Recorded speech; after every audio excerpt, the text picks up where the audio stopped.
بسم الله الرحمن الرحيم. الحمد لله رب العالمين، الصلاة والسلام على نبينا محمد وعلى آله وصحبه أجمعين. أما بعد، وعن عوف بن مالك رضي الله تعالى عنه قال صلى رسول الله صلى الله عليه وسلم على جنازة فحفظت من دعائه اللهم اغفر له وارحمه وعافه واعف عنه وأكرم نزله ووسع مدخله واغسله بالماء والثلج والبرد ونقه من الخطايا كما نقيت الثوب الأبيض من الدنس وأبدله دارا خيرا من داره وأهلا خيرا من أهله وأدخله الجنة وقه فتنة القبر وعذاب النار وقه فتنة القبر وعذاب النار. رواہ مسلم. آج کے درس میں جو 2-3 حدیثیں پڑھی جائیں گی وہ جنازے کی دعا سے متعلق ہے.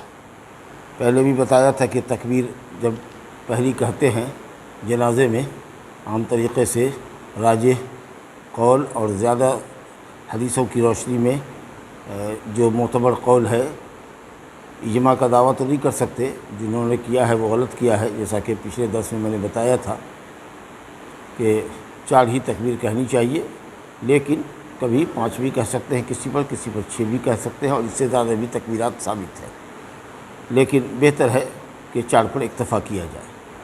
تو پہلی تکبیر میں اعوذ باللہ بسم اللہ کے بعد سورہ فاتحہ پڑھے. اگر کوئی صورت ملا دے تو یہ بھی مسنون ہے، چھوٹی کوئی صورت ملا دے تو. اور دوسری جب تکبیر ہوتی ہے تو اس میں درود ابراہیمی پڑھے جو نماز میں ہم لوگ پڑھتے ہیں، اللہم صلی علی محمد وعلی آل محمد الی آخر. اور تیسری میں دعا پڑھیں، جن میں سے 2 دعاؤں کا یہاں پر ذکر کیا ہے انہوں نے، اور بھی کئی دعائیں ہیں، دعا کی کتاب میں دیکھیے گا تو 2 دعاؤں کا انہوں نے ذکر کیا ہے. ایک دعا خاص ہے، ایک دعا عام ہے. ایک خاص جنازے پر آپ نے یہ دعا پڑھی تھی، اور جو ایک عام دعا ہے جو عام طریقے سے ہم لوگ پڑھتے ہیں. اور چوتھی تکبیر کے بعد سلام پھیر دینا چاہیے. لیکن اگر کسی پر 5 کرنا ہے تکبیر تو تیسری میں بھی دعا پڑھیں گے، چوتھی میں بھی دعا ہی پڑھیں گے، 5ویں میں بھی دعا ہی پڑھیں گے. اگر 6 تکبیر کرنی ہے تو کئی دعائیں ہیں، ان کو یاد کرنا پڑے گا، اور اس کے بعد پھر سلام پھیر دیں گے. تو اب دعا کے ساتھ آپ چلیے اور دیکھیے کہ کتنی جامع دعا ہے، اور کس طریقہ سے جنازہ پڑھنے والا اللہ کے پاس اس میت کے حق میں سفارشی ہوتا ہے اور دعائے مغفرت کرتا ہے. اس کے جملے پر غور کیجیے. اور دعا تو ایک خاص موقع پر کر رہا ہے، جنازے پر کر رہا ہے، لیکن یہ ایمان کی برکت ہے کہ مومن دوسرے تمام مومنین کو اپنی دعاؤں میں شامل کرتا ہے مختلف موقع پر. ابھی تحیات میں دیکھیے نماز پڑھ رہے ہیں ہم، السلام علیکہ ایھا النبی ورحمۃ اللہ وبرکاتہ، نبی پر سلام بھیجا ہم نے، اور اس کے بعد السلام علینا وعلی عباد اللہ الصالحین، ہم پر سلامتی ہے اور دنیا کے تمام اللہ کے نیک بندوں پر. بتائیے ساری دنیا میں سارے مسلمان کی دعا ایک دوسرے کو لگ رہی ہے، سمجھا؟ تو اسی طریقے سے اللہم اغفر للمسلمین والمسلمات، اللہم اغفر لی وارحمنی، اسی طریقے سے واغفر للمسلمین والمسلمات، دنیا کے تمام مسلمین و مسلمات کو آپ کی دعا پہنچ رہی ہے صرف ایمان کے رشتے سے. یہ اور کسی دوسرے مذہب میں آپ کو نہیں ملے گی، اور ایسی جامعیت دعا کے اندر نہیں ملے گی، سمجھا؟ کہ مومن دوسرے مومن کو اپنی دعاؤں میں یاد رکھتا ہے. آپ چاہے اس سے گزارش کیجئے کہ نہ کیجئے، لیکن ایسی دعائیں بنائی گئی ہیں، وضع کی گئی ہیں، مقرر کی گئی ہیں کہ اگر ہم ان کو پڑھتے ہیں تو ماشاءاللہ زمین اور آسمان میں جتنے اللہ کے بندے صالح ہیں سب کو دعائیں ملتی ہیں. یہاں بھی اسی طرح کی بات ہے. بہرحال دعا دیکھیے. عوف بن مالک رضی اللہ عنہ کہتے ہیں کہ رسول اللہ صلی اللہ علیہ وسلم نے ایک جنازے کی نماز پڑھی. صلی اللہ علیہ وسلم، نبی صلی اللہ علیہ وسلم نے ایک جنازے پر نماز پڑھی، یعنی صلاۃ جنازہ ادا کی، تو میں نے آپ کی دعا یاد کر لی. اس کا مطلب یہ ہے کہ آپ نے جہری قرأت کی تھی، اس میں جو پڑھا تھا وہ بلند آواز سے. تو پہلے بھی یہ بات آ چکی ہے کہ کبھی کبھار امام بلند آواز سے جنازہ کی نماز کو پڑھے تاکہ لوگوں کو معلوم ہو کہ کب کس تکبیر کے کیا پڑھا جاتا ہے، سمجھا؟ لیکن مقتدی حضرات آواز بلند نہیں کریں گے، صرف امام کرے گا. مقتدی خاموشی کے ساتھ اس کو پڑھیں گے، دہرائیں گے ان کلمات کو، سمجھا؟ تو یہ جائز ہے کبھی کبھی تعلیم کی غرض سے. جبھی تو انہوں نے دعا یاد کی. دیکھیے کیا خوبصورت لفظ ہے، کہ عوف بن مالک کہتے ہیں کہ میں نے اس دن تمنا کیا کہ کاش کہ یہ مردہ میں ہوتا، یہ جس شخص پر نبی صلی اللہ علیہ وسلم دعا پڑھ رہے ہیں، کاش کہ میں اس کی جگہ پر آج میت میں ہوتا اور یہ دعا مجھے نبی صلی اللہ علیہ وسلم کی نصیب ہوتی۔ کتنی اچھی پیاری تھی دعا۔ فرمایا اللہم اغفر لہ ورحمہ، اللہ اس کی مغفرت فرما اور اس پر رحم فرما۔ مغفرت فرما کا مطلب گناہوں کی بخشش فرما، ٹھیک ہے، اور رحم فرما کا مطلب کہ اس کو ثواب سے نواز۔ مغفرت فرما، گناہوں سے بخشش کر دے اور اس کو ثواب عطا فرما۔ بہت مختصر انداز میں چل رہا ہے۔ وعافہ واعف عنہ، اور اس کو عافیت دے اور اس کو معاف کر دے۔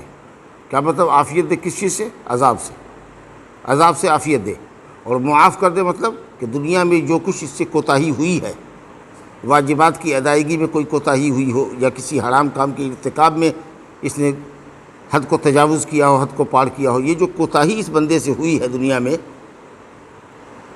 اس کو اللہ تعالیٰ معاف کر دے، عذاب سے عافیت دے اور کوتاہیوں سے درگزر فرما، معاف کر دے۔ وَأَكْرِمْ نُزُلَهُ، اور اللہ اس کی مہمانی اچھی فرما، جنت میں اس بندے کی مہمانی اچھی فرما۔ اور جنت میں مہمانی کیا ہے؟ وہی ہے کہ اللہ تعالیٰ کی مغفرت ہو، رحمت ہو، ثواب ہو، جنت ہو، حاصل ہو جائے۔ ہاں، یہی اللہ تعالیٰ کی مہمانی ہے۔ نزولا من غفور الرحیم، اللہ غفور الرحیم کی طرف سے یہی مہربانی ہے، یہی مہمان نوازی ہے۔ تو اللہ اس بندے کی بہترین مہمان نوازی فرما۔ وَوَسِّعْ مُدْخَلَهُ، اور جس قبر میں یہ داخل کیا گیا ہے اس کو کشادہ کر دے، حد نگاہ تک۔ حدیث میں آتا ہے نا کہ مومن بندے کی قبر کو حد نگاہ تک کشادہ کر دیا جاتا ہے، وہ 2-2.5 فٹ کی نہیں رہتی، وہ کشادہ ہو جاتی ہے۔ وَاغْسِلْهُ بِالْمَاءِ وَالثَّلْجِ وَالْبَرَدِ، اور اس کو پانی سے دھو دے، یعنی اس کے گناہوں کو یعنی مٹا دے۔ جیسے کہ کسی کپڑے سے تشبیہ دیا ہے کہ جیسے کہ کوئی کپڑا ہو اور اس کو آدمی پانی سے دھویا، پھر اولا اور برف سے بھی اس کو کھنگا لے، تو صفائی تو ہو جاتی ہے پانی سے۔ اور اولا اور برف میں ڈالنے سے کیا ہوتا ہے؟ کپڑا ٹھنڈا ہوتا ہے۔ تو مطلب یہ کہ گناہ کی جو حرارت اور گرمی اس کو جلا رہی ہے، تو اللہ تعالیٰ نہ صرف اس کے گناہ کو معاف کر دے بلکہ اس کو ٹھنڈا بھی کر دے۔ جیسے برف سے کوئی چیز ٹھنڈی ہوتی ہے، اسی طریقے سے اس کو ٹھنڈا کر دے، گناہ کی حرارت اور گناہ کی گرمی اس کو نہ لگے۔ اللہ اکبر۔ کہ اس کو پانی سے دھو دے، اس کو برف سے اور اولے سے دھو دے۔ وَنَقِّهِ مِنَ الْخَطَايَا، اور گناہوں سے اللہ اس کو اس طرح سے پاک صاف کر دے جیسے کہ سفید کپڑا میل سے پاک صاف کر دیا جاتا ہے۔ سفید کیوں؟ اس لیے کہ سفیدی جب اس کی صفائی ہو جائے، اس کی میل کچل ختم کر دی جائے تو اس کی سفیدی بہت نکھر کے آتی ہے، برخلاف رنگین کپڑے کے کہ وہ اتنا چمکیلا نہیں ہوتا ہے جتنا کہ وائٹ کپڑا چمکدار ہوتا ہے۔ تو ایسا چمکے جیسے کہ سفید کپڑا، سفید کپڑے پر صفائی کے بعد چمک اور چمکیلاپن زیادہ ہوتا ہے رنگین کے مقابلے میں۔ اور دیکھیے اتنا ہی پر نہیں ہے، وَأَبْدِلْهُ دَارًا خَيْرًا مِنْ دَارِهِ، اور اللہ تعالیٰ دنیا میں جو اس کا گھر تھا اس سے بہتر گھر اس کو عطا فرما۔ کون سا گھر مراد ہے؟ قبر کا گھر۔ جنت تو سب جانتے ہیں کہ اچھا گھر ہے، لیکن یہ قبر جو ہے نا، یہ جو پہلا گھر ہے اس میت کا، اس کو اس کے دنیا کے گھر سے بہتر کر دے، یعنی حد نگاہ تک کشادہ کر دے، جنت کا بستر بچھا دے، جنت کا اوڑھنا بچھا دے، اڑھا دے، جنت سے کھڑکی کھول دے جہاں سے اس کی خوشبو اور ٹھنڈی ٹھنڈی ہوائیں اس کو لگتی رہے اور خوبصورت مناظر جنت کے وہ دیکھتا رہے۔ کیا کہنا ہے؟ کہا وَأَبْدِلْهُ دَارًا خَيْرًا مِنْ دَارِهِ، دنیا کے گھر سے بہتر اس کو گھر عطا فرما۔ وَأَهْلًا خَيْرًا مِنْ أَهْلِهِ، اور اس کے بال بچوں سے بہتر اہل اور خاندان اس کو عطا فرما، یعنی جنت میں اس کو اچھے لوگوں کی صحبت اختیار ہو، جنت میں اچھے لوگ ہی ہوں گے، اچھے لوگوں کے ساتھ رکھ۔ تو ظاہر ہے کہ جنت میں جو لوگ ہوں گے یا جو روحیں ہوں گی وہ یقیناً دنیا کے لوگوں سے اچھی ہے۔ کیسے کیسے لوگوں کے درمیان آپ جیتے ہیں، کبھی کبھی گھٹن محسوس ہوتی ہے کہ گاؤں چھوڑ دیں، گھٹن محسوس ہوتی ہے کہ کاش پیدا ہی نہ ہوتے، زمانہ اتنا خراب آ چکا ہے۔ اب اس میں آپ غور کیجئے کہ صاحب جنت میں اگر روح ہو اور جنت کی کیاری بن جائے قبر، تو اس سے بڑی تمنا مومن کی اور کیا ہو سکتی؟ تو اس لیے اہل خیر من اہلہ، یا ممکن ہے کہ قبر میں اہل کہاں سے آئیں گے؟ قبر میں مطلب اعمال۔ حدیث میں آتا ہے کہ مومن بندے کا عمل جو ہوتا ہے انتہائی خوبصورت انسان کی شکل میں ہوتا ہے۔ وہ اس سے پوچھتا ہے کہ تم یہاں کہاں؟ قبر میں۔ تو کہتا ہے میں تیرا عمل ہوں، میں تیری نماز ہوں، میں تیرا روزہ ہوں۔ تو اس طریقے سے لوگ خوبصورت اعمال جو ہے خوبصورت انسانوں کی شکل میں اس کے پاس جمع ہوتے ہیں جو اس کا دل بہلاتے ہیں۔ اس کی تنہائی بانٹتے ہیں۔ تو یہ مطلب ہے کہ اعمال اچھے خوبصورت انسان کی شکل میں قبر میں آ جائے، یا اس کی روح جنت میں ہو۔ ظاہر ہے کہ جنت میں جو روحیں ہوں گی وہی دنیا کی کچھ اچھی روحیں اور اکثر خبیث روحوں کے مقابلے میں تو اچھا ہے نا۔ تو اس لیے فرمایا کہ اس کا گھر بھی اچھا ہو جائے دنیا کے گھر سے، اور اس کے اہل و عیال بھی دنیا کے اہل و عیال سے بہتر ہو جائے۔ وَأَدْخِلْهُ الْجَنَّةَ، اور اللہ اس کو جنت میں داخل فرما۔ وَقِهِ فِتْنَةَ الْقَبْرِ، اور اس کو قبر کے فتنے سے بچا، یعنی قبر میں سوال جواب جو کیا جائے گا، ابھی سے جو پوچھا جائے گا، تو اس میں اس کو ثابت قدم رکھ اور صحیح سوال کے جواب دینے کی اللہ اس کو توفیق عطا فرما۔ وعذاب النار، اور جہنم کے عذاب سے بچا۔ یہ تین دعا ہے، سمجھا کہ نہیں؟ بہت خوبصورت لفظ ہے، کوشش کیجئے کہ یاد کر لیجیے۔ اللہم اغفر لہ وارحمہ وعافہ واعف عنہ واکرم نزلہ ووسع مدخلہ واغسلہ بالماء والثلج والبرد ونقہ من الخطایا کما ینقى الثوب الابیض من الدنس وابدلہ دارا خیرا من دارہ واہلا خیرا من اہلہ وادخلہ الجنۃ وقہ فتنۃ القبر وعذاب النار۔ مسلم شریف کی حدیث ہے۔ یہ خاص دعا ہوئی جس میں آپ نے اس میت کو خاص کیا۔ اگر عورت ہے تو آپ کہہ سکتے ہیں اللہم اغفر لہا وارحمہا۔ ہا جو ہے عربی میں مؤنث کے لیے استعمال ہوتا ہے، ضمیر ہے، پروناؤن ہے، جیسے ہی اور شی استعمال کرتے ہیں نا، تو اسی طریقے سے واغفر لہو، ہو جو ہے مذکر کے لیے اور ہا مؤنث کے لیے، ٹھیک ہے۔ یا اگر نہیں یہ بھی دعا پڑھیے گا تو میت مراد ہوگا، اللہم اغفر لہو، یعنی اللہ اس میت کو بخش دے، اور میت مذکر بھی اور مؤنث پر بھی بولا جائے گا، تو آپ اس دعا کو بھی ایسے ہی ایز اٹ پڑھ سکتے ہیں، یا پھر مؤنث کے لیے ہا لفظ استعمال کیجیے۔ دوسری جو عام دعا ہے، جو عام طریقے سے لوگ پڑھتے ہیں جنازے میں، اس کو سنیے۔ وعن ابی ہریرہ رضی اللہ عنہ قال کان رسول اللہ صلی اللہ علیہ وسلم اذا صلی علی جنازۃ یقول اللہم اغفر لحینا ومیتنا وشاہدنا وغائبنا وصغیرنا وکبیرنا وذکرنا وانثانا اللہم من احییتہ منا فاحیہ علی الاسلام ومن توفیتہ منا فتوفہ علی الایمان اللہم لا تحرمنا اجرہ ولا تفتنا بعدہ۔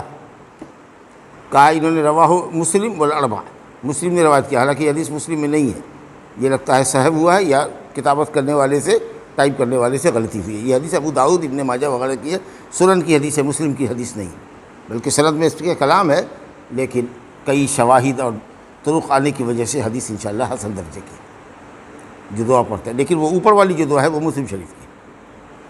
بہرحال یہ ابو ہریرہ رضی اللہ عنہ فرماتے ہیں کہ رسول اللہ صلی اللہ علیہ وسلم جب کسی جنازے پر نماز پڑھتے تو کہتے اللہم اغفر لحینا، اللہ ہمارے زندوں کو بخش دے، زندوں کو، ہمارے زندوں کو، سارے زندے آ گئے۔ اب دیکھ لیجیے ایک شخص کے اوپر دعا پڑھی جا رہی ہے، لیکن کتنے زندوں، سارے زندوں کو شامل کر لیا۔ ومیتنا، اور ہمارے مردوں کو بخش دے، وشاہدنا، اور ہمارے حاضر کو بخش دے، وغائبنا، اور جو ہمارے غائب ہیں جو اس جنازے میں شریک نہیں ہیں ان کو بھی بخش دے، وصغیرنا، اور ہمارے چھوٹوں کو بخش دے، وکبیرنا، اور بڑے کو بخش دے، وذکرنا، اور مذکر کو بخش دے، وانثانا، اور ہماری مؤنث کو بخش دے۔ اللہ، اس میں صرف اگر کوئی ایک سوال کرے کہ بچہ کون گناہ کیا ہوا کہ جس کی بخشش کے لیے آپ دعا کر رہے ہیں، وصغیرنا، ہمارے چھوٹے کو، تو اس کا دو جواب دیجیے گا۔ ایک تو یہ کہ کبیر کا لفظ آ رہا ہے تو اس کے بالمقابل صغیر کا لفظ بولے ہیں، بولتا ہے نا، ہر مرد عورت، ہر بڑا چھوٹا، ایسا بولنے میں بولتے ہیں نا، بالمقابل لفظ استعمال کرتے ہیں، تو اس لیے کبیرہ ذکر کیا تو اس کے بالمقابل اپوزٹ میں جو صغیر ہے اس کا ذکر ہے۔ یہ گفتگو کا ایک انداز ہوتا ہے، یا یہ مطلب ہے کہ یہ جو ہمارا صغیر ہے جب یہ کل کو کبیر بنے گا، بڑا بنے گا اور یہ گناہ کرے گا تو اللہ تعالیٰ اس کے گناہ کی بخشش ہوگا، گویا ایڈوانس بخشش کی۔ یہ صغیر کا مطلب غیر بالغ جس کا ابھی کوئی گناہ نہیں ہے، تو اگر بالغ ہوگا اور گناہ کرے گا تو معاف کر دے۔ یا یہ ہے کہ صغیر کی بخشش نہیں مقصود ہے، یہاں پر مقصود صرف کبیر کے اپوزٹ میں جو بولنے میں جو جملہ آتا ہے، بڑے چھوٹے، ہمارے بڑے چھوٹے آپ کے ساتھ ہیں، ہمارے ہر مرد عورت صاحب آپ کے ساتھ ہے، ہمارا ہر بڑا چھوٹا شامل ہے۔ چھوٹا شامل ہو کے آپ کے ساتھ کیا کرے گا، کیا تعاون کرے گا، لیکن بولنے میں آتا ہے۔ چلیے، یہ سب اسلوب کلام ہے۔ لا الہ الا اللہ، اگر صرف آپ یہ کہہ رہے ہیں اللہم اغفر لحینا ومیتنا، ہمارے زندے کو بخش دے، ہمارے مردے کو بخش دے، تو کیا اس میں مذکر مؤنث نہیں آیا؟ ہمارے تمام زندوں کو بخش دے، ہم تمام مردوں کو بخش دے، کیا اس میں بڑے چھوٹے نہیں آئے، مذکر مؤنث نہیں آئے، شاہد اور غائب نہیں آئے، لیکن دیکھیے تفصیل تشریح بس تو تفصیل کے ساتھ دعا کی جاتی ہے، یہ دعا کا کمال ہے، کیونکہ آدمی مناجات کس سے کر رہا ہے؟ اللہ تعالیٰ سے کر رہا ہے، تو اس لیے اس میں بس و تفصیل چاہیے، صرف شارٹ کٹ نہیں۔ اللہ ہمارے زندے کو، ہمارے مردے کو، ہمارے بڑے کو، ہمارے چھوٹے کو، ہمارے حاضر کو، ہمارے غائب کو، ہمارے مرد کو، ہماری عورت کو، آپ دیکھ رہے ہیں نا، ہاں یہ گفتگو ہوتی ہے۔ جیسے دعا پڑھتے ہیں اللہم اغفر لی ذنوبی کلہا، ہو گیا اللہ ہمارے تمام گناہوں کو بخش دے، لیکن دعا ہے، مناجات ہے، تو دقہا و جلہا و کبیرہا و صغیرہا و سرہا و علانیہ، تمام گناہوں کو بخش دے، بڑے کو چھوٹے کو، جو چھپ کو کیا ہو، جو ظاہر میں کیا ہو، جو دکھا کے کیا ہو، جو چھپا کے کیا ہو، نہ سمجھا؟ یہ ہے دعا کا طریقہ، سمجھا؟ تو دعا میں بس اور تفصیل مطلوب ہے، تو اس لیے یہ اتنی تفصیل کی گئی۔ اس کے بعد فرمایا اللہم من احییتہ منا فاحیہ علی الاسلام، بتائیے تو کتنی جامع دعا ہے۔ اللہ ہم میں سے جس کسی کو زندگی دینا ہے اور زندہ رکھنا ہے دنیا میں، تو جس کسی کو دنیا کی زندگی تو نے مقدر کی ہے اس کو اسلام پر جلا۔ اسلام کیا ہے؟ ان تشہد اللہ الہ الا اللہ وان محمد رسول اللہ، گواہی دو دل سے، یقین سے، علم کی بنیاد پر کہ اللہ کے سوا کوئی عبادت کے لائق نہیں، اور گواہی دو کہ محمد صلی اللہ علیہ وسلم اللہ کے بندہ اور رسول ہے، اور اس کے بعد نماز قائم کرو 5 وقت کی، زکوٰۃ دو، روزہ رکھو اور حج کرو۔ یہ ظاہری جو عمل ہم لوگ بجا لاتے ہیں، یہی اسلام ہے۔ اور ایمان کیا ہے؟ ان تؤمن باللہ، ایمان رکھو اللہ پر کہ وہ ایک اکیلا ہے، اس کے رسول پر، اس کے فرشتوں پر، کتابوں پر، ہے نا وہ ایمان۔ تو کہا اللہ اس کو جلا اسلام پر، یعنی اپنی تابعداری پر جلا، اور موت عطا فرما ایمان پر، کیونکہ موت کے وقت میں تو عمل کرے گا نہیں، تو وہ جو کیفیت دل کے اندر ہے ایمان والی، وہ کیفیت اس کی مضبوط ہو۔ اور اسلام سے بڑا درجہ ہوتا ہے ایمان کا، تو گویا کہ جو زندگی میں اسلام تھا، موت کے وقت میں اس کی حالت ایمان پہ ہو، یعنی اچھی پوزیشن ہو، کیونکہ اسلام سے اونچا مقام ہے ایمان کا۔ تو کہا کہ اللہ اس کو اسلام پر جلا اور ایمان پر اس کو وفات دے، اس کی موت ایمان پر ہو۔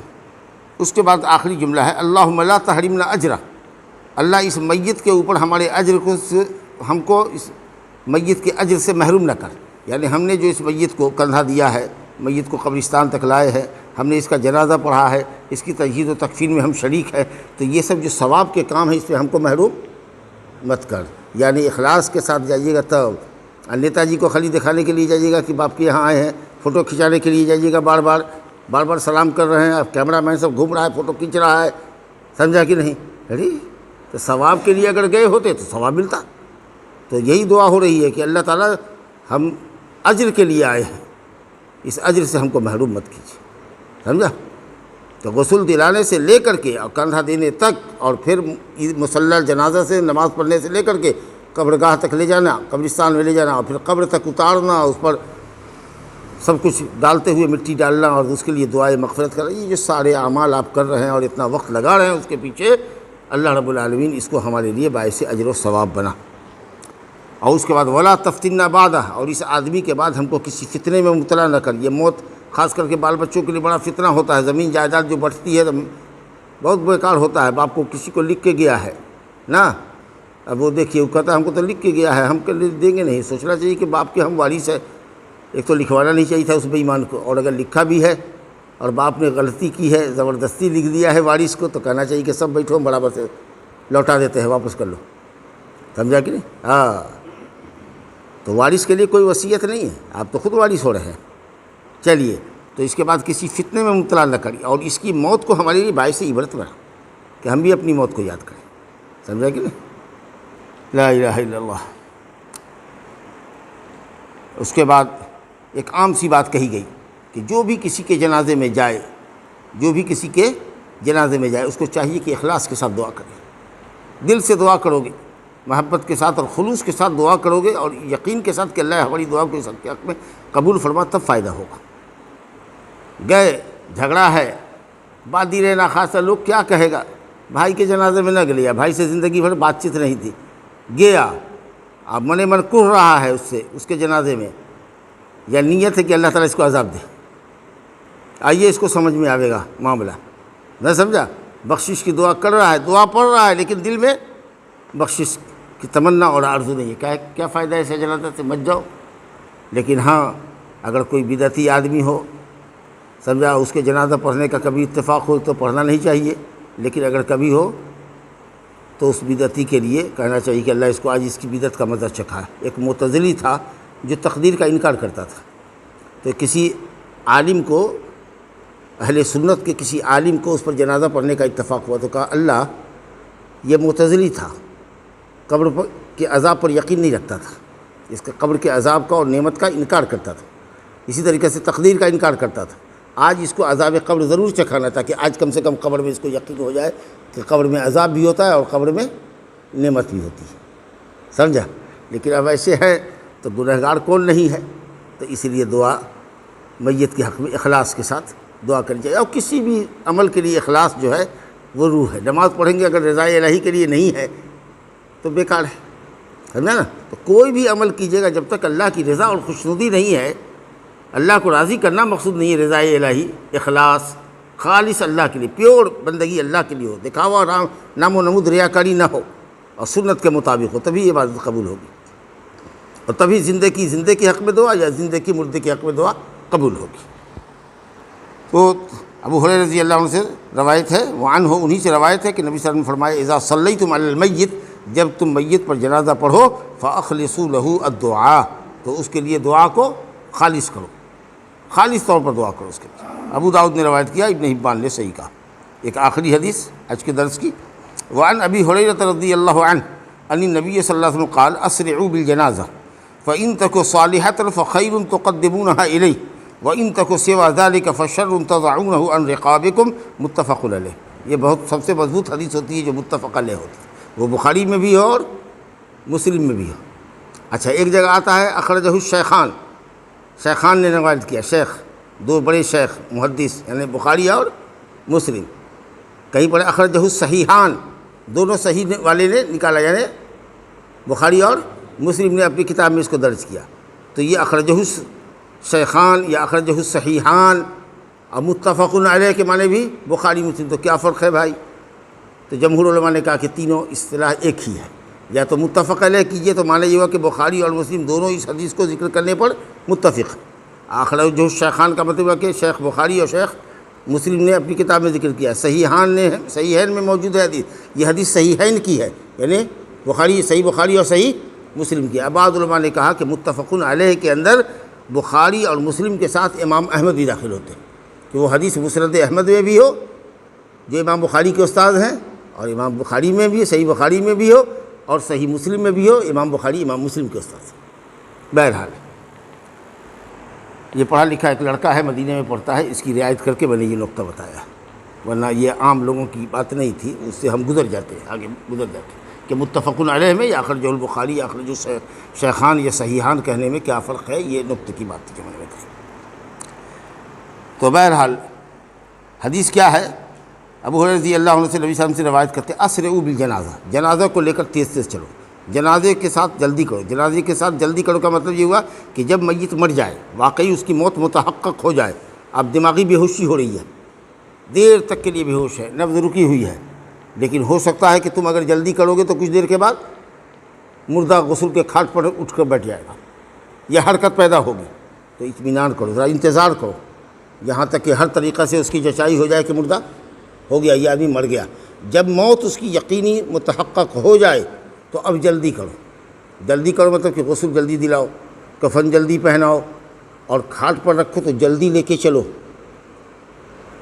سمجھا کہ نہیں؟ جلدی چلو، تیز تیز قدموں سے چلو، بہت آہستہ آہستہ آہستہ آہستہ جا رہے، لیکن ایسا مطلب بھی نہیں کہ دلکی والی جو چال ہوتی ہے دوڑنے والی، اس طریقے سے چلو کہ جو بھی پیچھے لوگ جا رہے ہیں اس کے وہ سب کو دوڑنا پڑے، بوڑھا کمزور بھی ہے، لنگڑا لولا بھی ہے تو اس کو دوڑنے کی نوبت آوے، تو دلکی مار کر کے تیز رفتار نہیں چلنا، تیز چلنا ہے لیکن بہت نہیں۔ اور ہو سکتا ہے کہ دلکی چلو گے اور میت ہلے گی تو ہو سکتا ہے کہ پیٹ کے ہلنے کی وجہ سے غلاظت بھی باہر آ جائے تو کفن سب گندا ہو جائے گا، پھر کفن کو دھونا پڑے گا یا بدلنا پڑے گا یا اس حصے کو دھونا پڑے گا، تو اس لیے تیز چلنا ہے لیکن بہت زیادہ تیز نہیں چلنا ہے کہ جس کی وجہ سے جنازے کے شرکا کو پریشانی ہو یا میت کے پیٹ سے کچھ مواد گندا نکل جائے یا اس کا اندیشہ ہو، لیکن تیز چلو، اصل میں ہے کیا کہ یا تو جنازہ دو ہی طرح کا ہوگا، یا تو وہ آدمی میت جو ہے وہ نیک ہوگا یا بد ہوگا، اللہ جانے۔